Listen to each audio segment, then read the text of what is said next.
Hi there, and welcome back to Mass Effect. I'm Byron, and we are on board of our ship, Normandy. I'm just looking around, talking to people. If anyone has to take over for Captain Anderson, I'm glad it's you. I'm not sure about having non-humans on our ship, though. We're all on the same team here, Presley. With all due respect, ma'am, that's what they said about Nihilus. Look how that turned out. Speak freely, Presley. I want to know if you have a problem with non-humans. It's not that, Commander. Humanity has always handled its own problems. Saren attacked one of our colonies. We should be the ones to stop him. We don't need their help.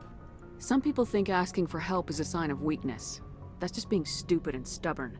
No matter how strong you are, allies can make you stronger. I guess so. Maybe I'm just stuck in the old ways of thinking. But don't worry, Commander. This won't be a problem. How did you end up assigned to the Normandy? I signed up with the Alliance as a navigator right out of school, following in my grandfather's footsteps, I guess. My first posting was on the Agincourt. We were at Elysium during the Skillian Blitz. A massive fleet of alien raiders hit the colony, trying to wipe it out. They had the numbers, but their ships were no match for an Alliance frigate. It was a slaughter. We couldn't even keep track of how many ships they lost. How'd you end up on the Normandy? I got my officer's commission after Elysium. Must have made an impression on the right people. Captain asked for me when he was picking his crew. Carry on, Presley. Yes, ma'am. Okay.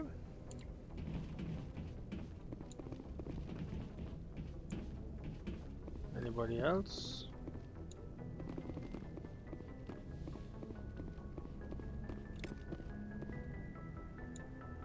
Looking at things gives you experience, who would have thought?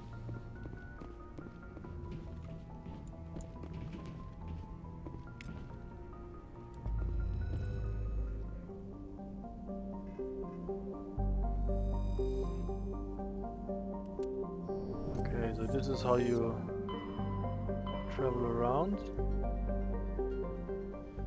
Let's not do this now.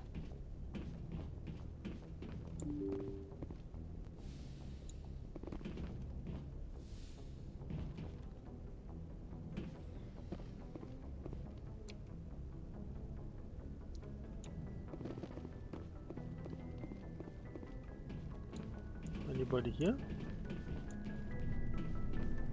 Caden is here.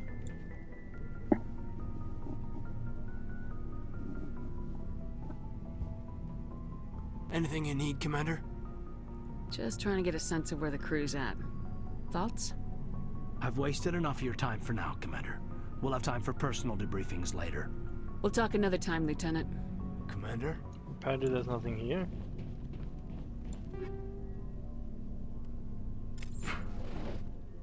Okay.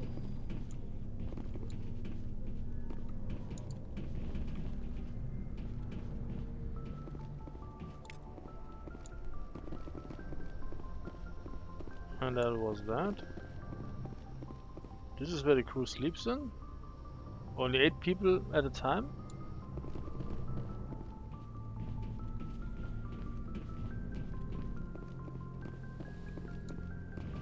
I guess this is our room now. Being the captain and all.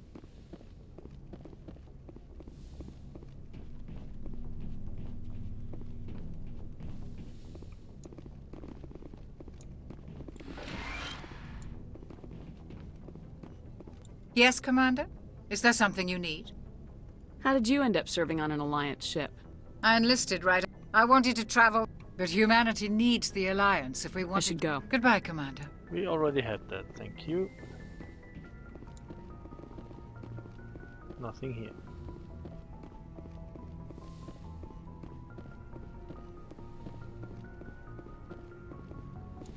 So let's use the elevator.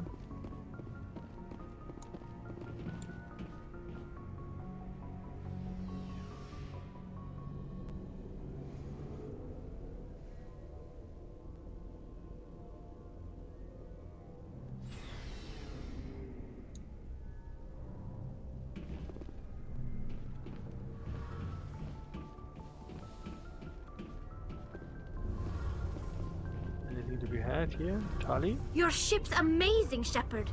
I've never seen a drive core like this before. I can't believe you were able to fit it into a ship this small. I'm starting to understand why you humans have been so successful. I had no idea Alliance vessels were so advanced. The Normandy's a prototype, cutting-edge technology. A month ago, I was patching a makeshift fuel line into a converted tug ship in the flotilla. Now, I'm sitting on board one of the most advanced vessels in Citadel space. I have to thank you again for bringing me along. Traveling on a vessel like this is a dream come true for me. I had no idea you found ship technology so interesting. It comes with being a Quarian. The migrant fleet is the key to the survival of my people. Ships are our most valuable resource. But we don't have anything like this. We make do with cast-offs and second-hand equipment. We just try to keep them running for as long as we can. Some of the fleet's larger vessels date all the way back to our original flight from the Geth. I can't believe your fleet's still using ships that are 3 centuries old. They're constantly being repaired, modified, and refitted. They aren't pretty, but they work. Mostly. We've tried to make ourselves as independent as possible on the flotilla. Grow our own food, mine, and process our own fuel. But some things we just can't make on our own. A patch to maintain the hull integrity requires raw materials we just don't have. That's why our pilgrimages are so important. Tell me about your people. Our lives aren't easy. Resources are scarce, and we are constantly on the move. Everything we do must in some way contribute to the continuation of the migrant fleet. There are 17 million Quarians in the flotilla, and each of us relies on the others for survival. The bonds among my people are strong. Unfortunately, we have had to surrender many of the freedoms and civil liberties other species take for granted. What kind of freedoms? Well, it's illegal for parents to have more than one child. If our population grows too much, it would strain our resources to their breaking point. Of course, we also can't allow our numbers to become too few. If our population is in decline, the rule against single births is temporarily repealed. In extreme cases of population decline, incentives are even offered to encourage multiple births, though the Conclave hasn't had to take such measures in nearly a century. That's your government. The Conclave is our civilian branch of government. Each ship can elect a representative to serve on the Conclave and make decisions that affect the fleet as a whole. On matters that affect an individual ship, however, the captain has the final say. It's a tradition that dates back to the early days, when the fleet was governed by martial law. Fortunately, most captains nowadays are smart enough to have an elected council from their crew to give them advice and guidance. So the ultimate power rests with elected officials? In practice, the Conclave and the respective council for each ship tend to set the rules that govern our daily lives. But in theory, we are still under military jurisdiction. The 5 top-ranking military officials in the fleet serve on the Admiralty Board. These 5 have the power to overrule any decision by the Conclave in case of emergency. To do so requires unanimous agreement among the Admiralty, and they can only do this once. After that, the entire board must resign their posts. It's a safeguard that served us well. In nearly 3 centuries, the Admiralty Board has only overruled the Conclave 4 times. I want to know more about the Geth. I doubt I can tell you anything you don't already know. It's been almost 3 centuries since they drove my people into exile. All I know is the story of their origins, what they were when we created them, and how they turned on us. Interesting. The Geth were originally created to serve as an automated manual labor force. Initially, their intelligence was as limited as any VI. Over time, we made small modifications to their programming to allow them to perform more varied and complex tasks, bringing them closer and closer to true AI status. How come the Council didn't step in and stop you? This wasn't true AI research. We may have been skirting the bounds of the law, but we never did anything that was actually illegal. The changes were so insignificant, so gradual, that we were able to control them. Or so we thought. But one thing we underestimated was the power of the neural network. A million Geth thinking simultaneously created an inherently unstable matrix. So the Geth share brain power? Many of the Geth's logic systems were designed to work in concert with other nearby Geth. Basically, the more of them you have in the group, the smarter they are. So there's some sort of group consciousness. No, nothing like that. They cannot share sensory data or information. Their programming cannot handle that much simultaneous input. Each Geth maintains an individual awareness and identity. The neural network only operates on a process-based level. It's basically the synthetic equivalent of a subconscious. But when they're in close proximity, they can coordinate low-level functional processes, freeing up more capacity for original or independent thought. That doesn't make any sense. I'm probably oversimplifying. The Geth are incredibly advanced and complex creations. All you need to know is that they get smarter when they gather in large numbers. As we built more and more Geth, their effective intelligence became more sophisticated, more abstract. One day, a Geth began to ask its Quarian overseer questions about the nature of its existence. Am I alive? Why am I here? What is my purpose? As you can imagine, this caused a near panic among my people. I don't see what's so bad about those questions. The Geth were created to engage in mundane, repetitive, or dangerous manual labor. That's fine for machines, but it won't satisfy a sentient being for long.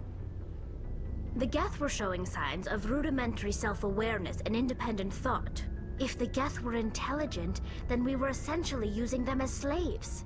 It was inevitable the newly sentient Geth would rebel against their situation. We knew they would rise up against us, so we acted first. A general order went out across all Quarian-controlled systems to permanently deactivate all Geth. The Geth responded to this order violently. Hey, you can't blame them for fighting for their survival. We had no other choice. The Geth were already on the verge of revolution. By acting quickly, we had a chance to end the war before it began. The hope was that most of the Geth would still be little more than machines, incapable of organized resistance. But they had progressed much further than anyone anticipated. The war was long and bloody. Millions upon millions of Quarians died at their hands. In the end, we were forced to flee our own homeworld. We feared the Geth would pursue us, but they never came beyond the Veil. Now we drift through space, exile searching for a way to reclaim what was once ours. Well, you could have integrated them into your society instead of trying to deactivate them, give them citizen status. Also, 300 years, why didn't you try to colonize other worlds? Why did you insist on staying on your ships? It's hard to feel sorry for you. Your ancestors tried to wipe out another species. We made a mistake when we created the Geth in the first place. But we did not make a mistake when we went to war against them. If we had not acted, they would have wiped us out. They're a synthetic life form. They have no use for organics. None. Why do you think they cut themselves off from the rest of the galaxy? Why do you think they've killed every organic being who's ever tried to contact them? They didn't kill Saren. What does that tell you? The Geth are not innocent victims in all this. They're the enemy. They want to destroy us. Not just the Quarians. All organic life. That's why they've joined up with Saren. And that's why we have to stop him. I want to know more about I doubt I can all I know is the story of How come the this. But one thing we underestimate. Many of the Geth's logics... So there's... No. But when they're in... That doesn't make... As you can imagine, I don't see... a general order went out across all Hey, Quarian... you can't blame... We feared the Geth would pursue us. It's hard to feel sorry. Why do you think they cut themselves off I from didn't the mean rest? to offend you. I'm sorry. I didn't mean to get so worked up. Most Quarians tend to have pretty strong opinions about the Geth. I want to know more about the pilgrimage. When my people reach maturity, we leave our birth ships and seek acceptance with a new crew. It's necessary to maintain genetic diversity among the fleet. But no ship wants to accept someone who will be a burden on them. So, to prove our worth, we embark on a pilgrimage. We set out alone, leaving the flotilla and our families behind us. We only return once we have found something of value we can bring back to the fleet. This is presented as a gift to the captain of the respective ship we wish to join. If the gift is accepted, we are welcomed into the crew. Can a captain choose to reject the gift? That doesn't happen often. Most captains are eager to increase the size of their crew. It increases their own standing in our society. Even when a gift is not particularly valuable, the captain usually accepts it out of a sense of tradition. However, there is a stigma to presenting a substandard gift. It's not the best way to make a good impression on a new community. Most pilgrims don't return until they find something worthwhile. I can't believe they just send you off alone. It's not like they just cast us out. Before we leave, we are given lessons in how to survive outside the flotilla, and given gifts to help us on our journey. We also receive implants to fight off sickness and disease. Generations of living in an isolated and highly controlled environment have left our immune systems weaker than most. By the time we leave the fleet, we are well equipped for the pilgrimage.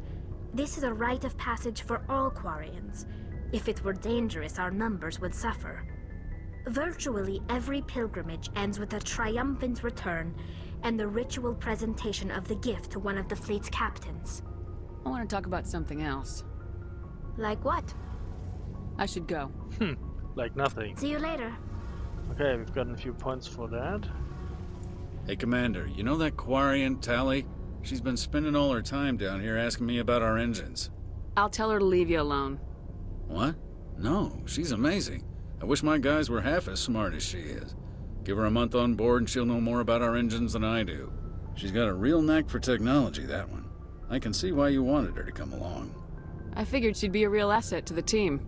You got an eye for Tally, Commander, but I'm guessing that's not why you came down here. Fill me in on the IES stealth system. How does it work exactly? You can't hide a ship out in space. They emit too much heat and radiation, too easy for sensors to pick them up, unless you find a way to capture those emissions. So our stealth systems trap the energy we give off in storage sinks built into the ship itself. No emissions to give away our location. Eventually the sinks have to be vented. More than a few hours silent running and they overheat. Cook us inside our own hull. There's no way for anyone to detect us? A visual scan can still pick us up. Anyone looking out a window can see us plain as day. But you have to be pretty close to get an actual visual out in space. Most vessels rely on scanners. As long as the stealth systems are engaged, they can't see us. Not unless we accelerate to FTL speeds. Why doesn't it work with faster-than-light travel? Cranking up to FTL blue shifts our emissions, pushes them into frequencies too high to capture in the sinks. As soon as we make the jump, it's like setting off a flare. Sensors can pick up our location whenever we enter or exit FTL flight, but for short-range missions, our stealth systems are amazing, and we've got the only one. Where else have you served, Adams? If you name a class of Alliance ship, I've probably served on it. Everything from dreadnoughts and carriers right down to frigates like the Normandy. My last assignment was on the Tokyo, only a cruiser, but she was a good ship. Couldn't hold a candle to the Normandy, though. I want to know more about the Normandy. She's the best ship I've ever served on, probably the fastest vessel ever designed, and she's the only one using the new Tantalus drive core. What's so special about the Tantalus drive core? Proportionally, it's about twice the size of any other vessel. Not only are we faster, but we can run at FTL speeds longer before we have to discharge the core. I guess that's it. Carry on, Adams. Aye, aye, Commander.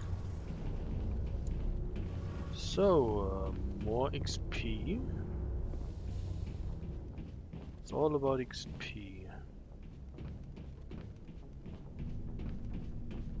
Thanks for bringing me on board, Commander. I knew working with the Spectre would be better than life at CSEC. Have you worked with the Spectre before? Well, no, but I know what they're like. Spectres make their own rules. You're free to handle things your way. At CSEC, you're buried by rules. The damn bureaucrats are always on your back. For the most part, the rules are there for a reason. Maybe. But sometimes it feels like the rules are only there to stop me from doing my work. If I'm trying to take down a suspect, it shouldn't matter how I do it, as long as I do it. But CSEC wants it done their way. Protocol and procedure come first. That's why I left. So you just quit because you didn't like the way they do things? There's more to it than that. It didn't start out bad, but as I rose in ranks, I got saddled with more and more red tape. CSEC's handling of Saren was typical. I just couldn't take it anymore. I hate leaving. I hope you made the right choice. I'd hate for you to regret it later. Well, that's sort of why I teamed up with you. It's a chance for me to get off the Citadel, see how things are done outside CSEC. Either way, I plan to make the most of this. And without CSEC headquarters looking over my shoulder, well, maybe I can get the job done my way for a change. If getting the job done means endangering innocent people, then no. We get the job done right, not fast. Got it? I wasn't trying to... I understand, Commander. Okay, no XP for that. Boo. What about you? Nice ship you've got, Shepard. What can I do for you? What's your story, Rex? There's no story. Go ask the Quarian if you want stories. You Krogans live for centuries. Don't tell me you haven't had a few interesting adventures.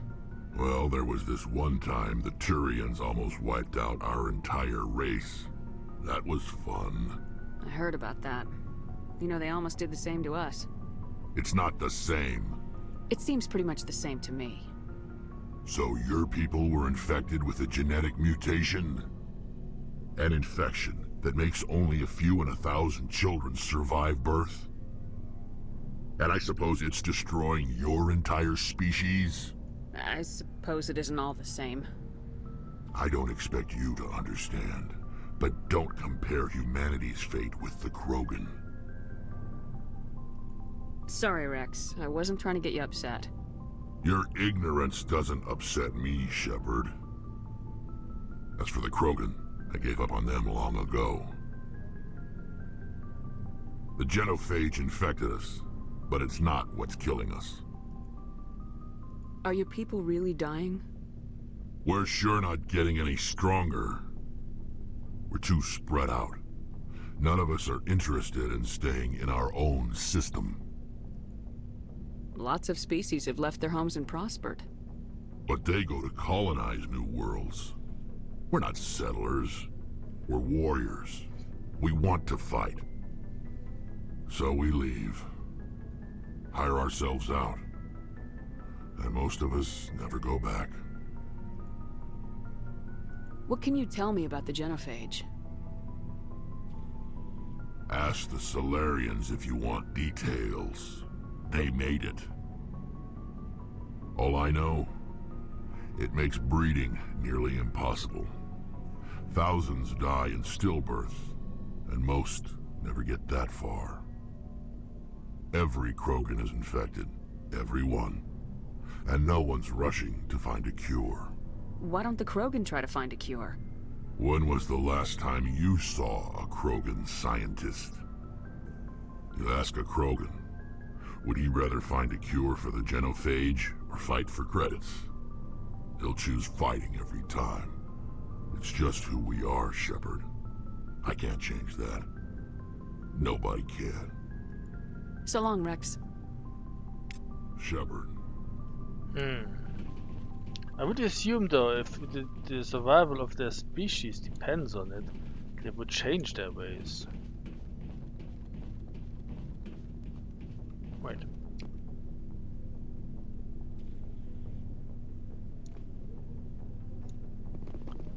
I thought there were like lockers? Oh yeah, here.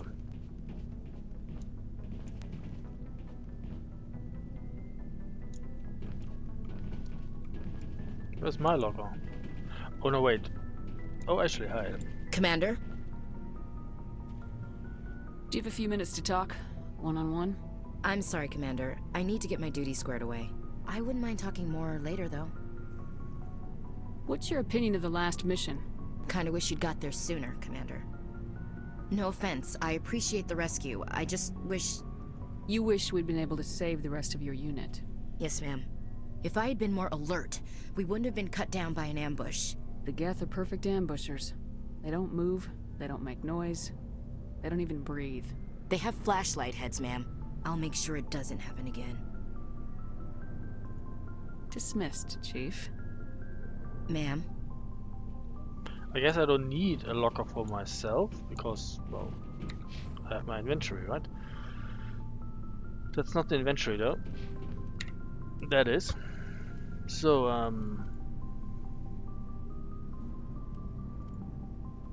I have... Ooh, apparently I have a better shotgun?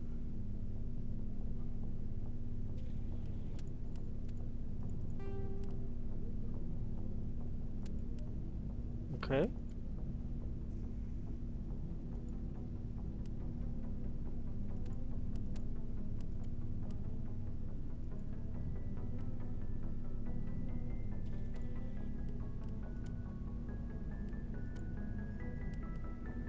We could switch to the... Ooh, what? Are you kidding me? The heavy armor is so much worse? 10, I lose 10 in damage protection and I get 10 in shields and 6 in biotech, so it's not that much worse. But once the shields are down,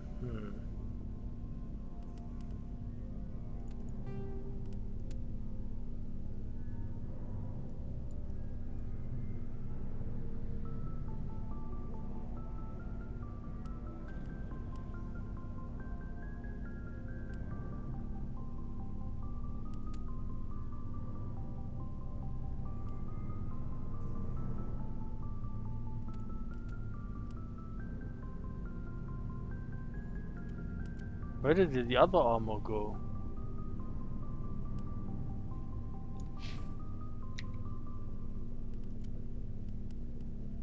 Where was the armor that I just...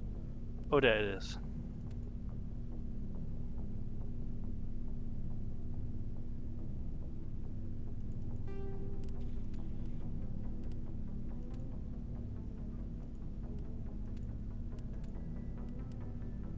Oh, I get it now. This was the medium armor. Those were the medium armor stats.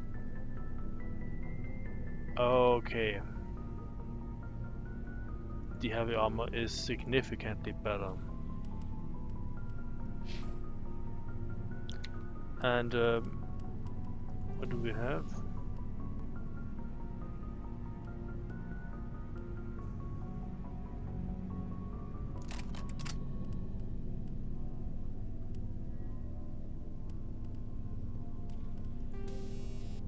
Zinc 2.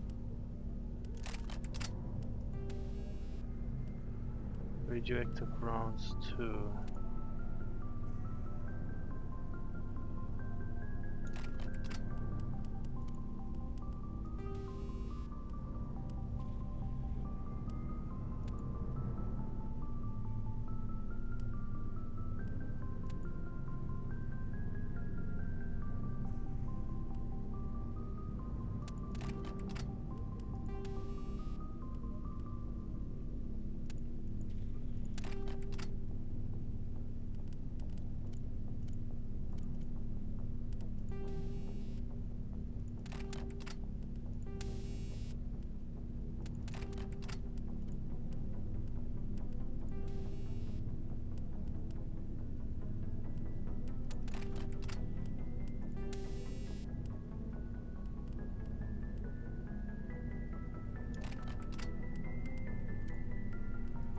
What do we have for you? Oh, that's nice too. Oh, I might want to give this to someone who doesn't have a natural healing ability.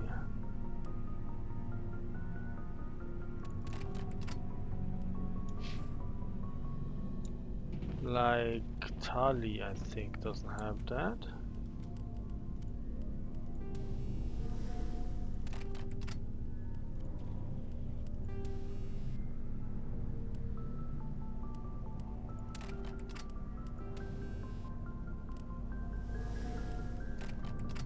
I'm not sure she can actually use that.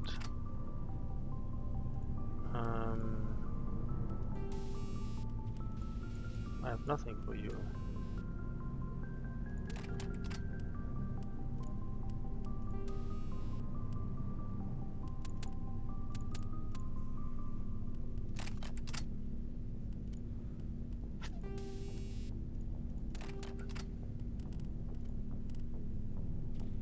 Okay.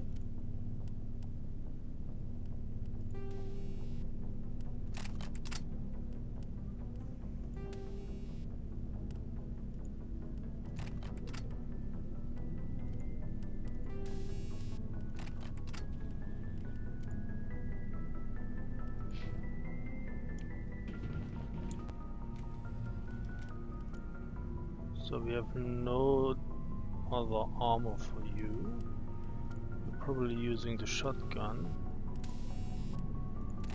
a lot.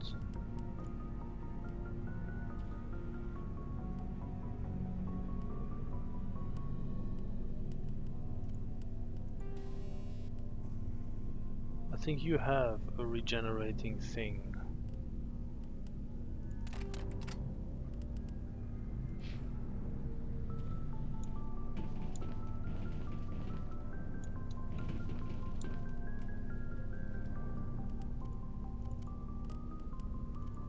Give you a sniper rifle.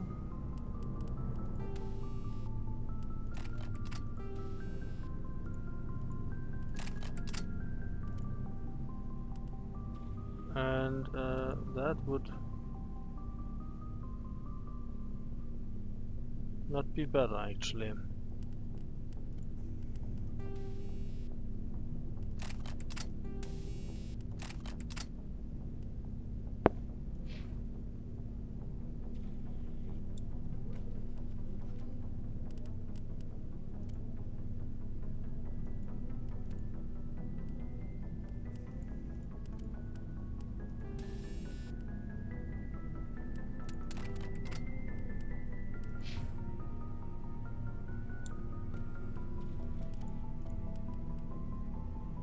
Can't use those.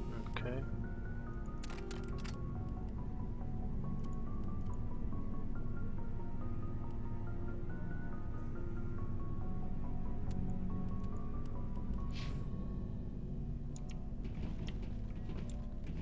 What kind of shotgun do you use? Should probably use this instead. Okay, where was the guy that sold things here? Looking for supplies? No, we already had that conversation. Let's see what you got. You bet, Commander.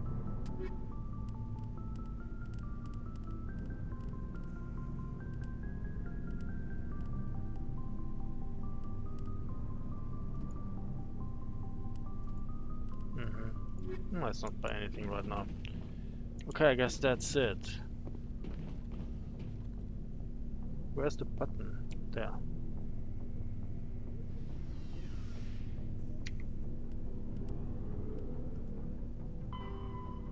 Oh, lots of things. Oh, I just scrolled out. You can pause the video if you want to read it.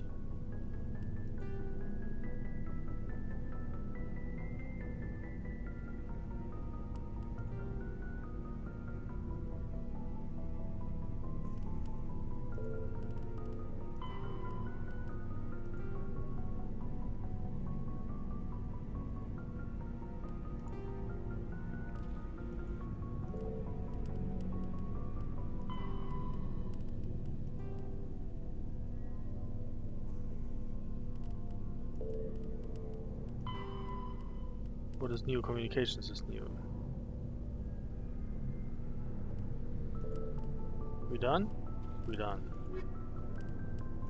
The Citadel space is an unofficial term referring to any region of space controlled by a species that acknowledges the authority of the Citadel Council.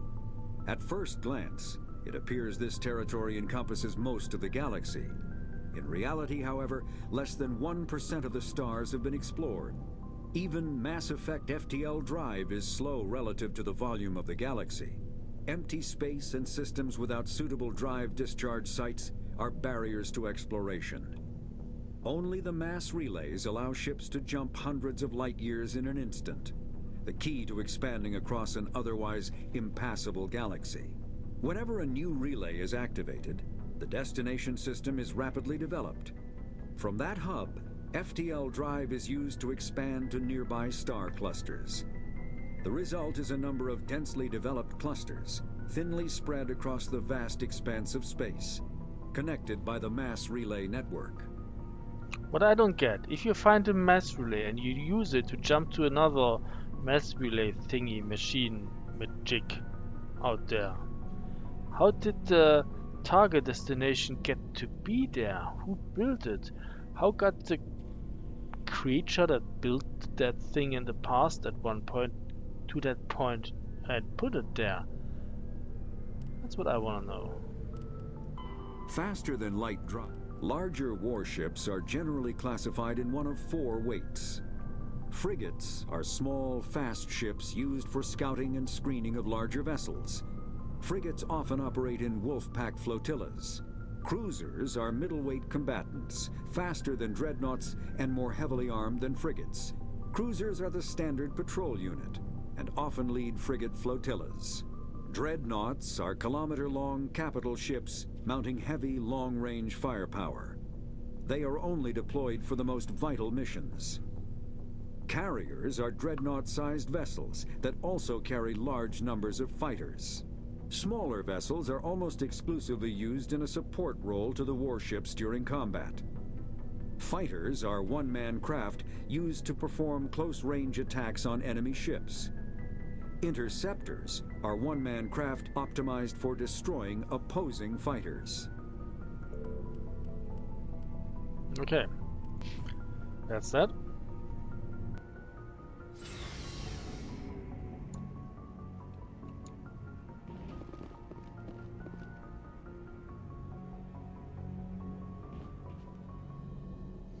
And in the next video we will then actually go somewhere, you know, with the big ship and all. But for now, let's call it a video. So thanks for watching and see you soon. Goodbye.